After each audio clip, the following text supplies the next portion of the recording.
Julius Caesar, a name synonymous with power, ambition, and, ultimately, a violent end, continues to fascinate and divide historians and the public alike centuries after his death. Was he a hero who rescued the Roman Republic from the brink of collapse and laid the foundations for an era of peace and prosperity? Or a tyrant who ruthlessly dismantled democratic institutions and paved the way for autocratic rule?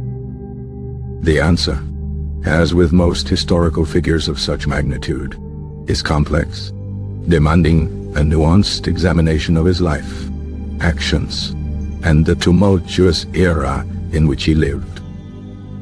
Born into a patrician family in 100 BC, Caesar's early life provided few hints of the extraordinary destiny that awaited him. His connection to Marius, a popular general and political reformer, through his Aunt Julia, instilled in him a sense of populist ideals and a disdain for the aristocratic oligarchy that dominated Roman politics.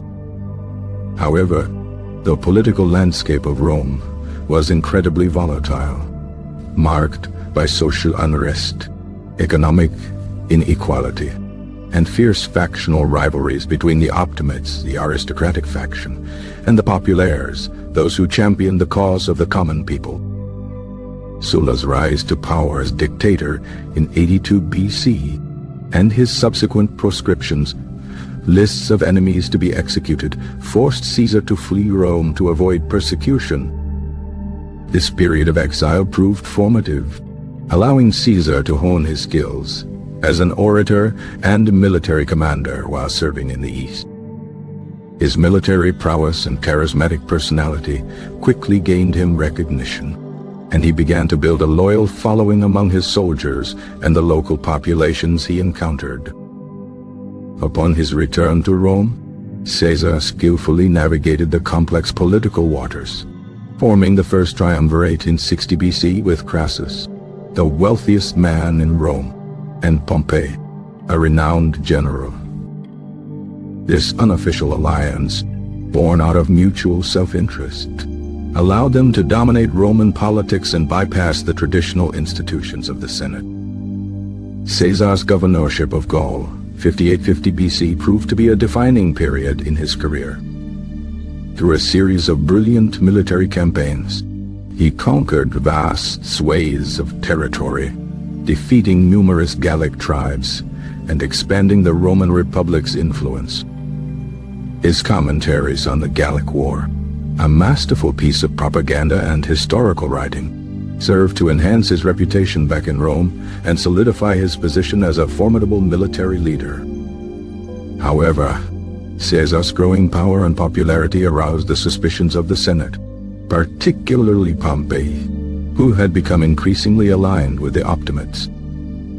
The death of Crassus in 53 BC shattered the fragile balance of power within the triumvirate, escalating the rivalry between Caesar and Pompey.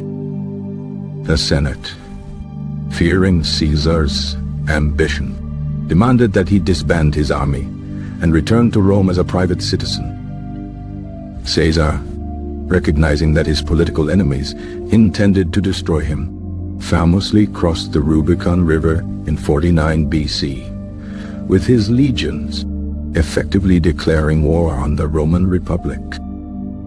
His famous phrase, "Alia agacta est," the die is cast, encapsulates the irreversible nature of his decision.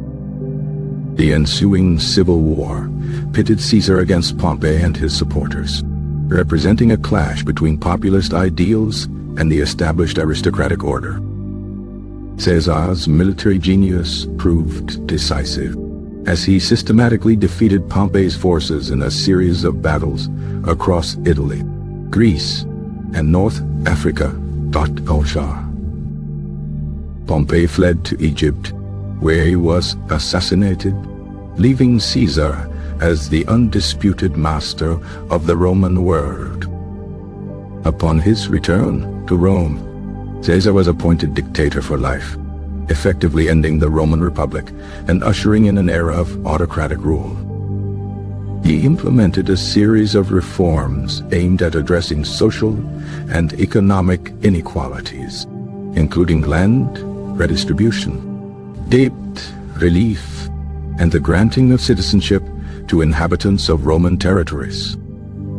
He also undertook ambitious public works projects, such as the construction of new temples, forums, and roads, providing employment and improving the infrastructure of the Roman state.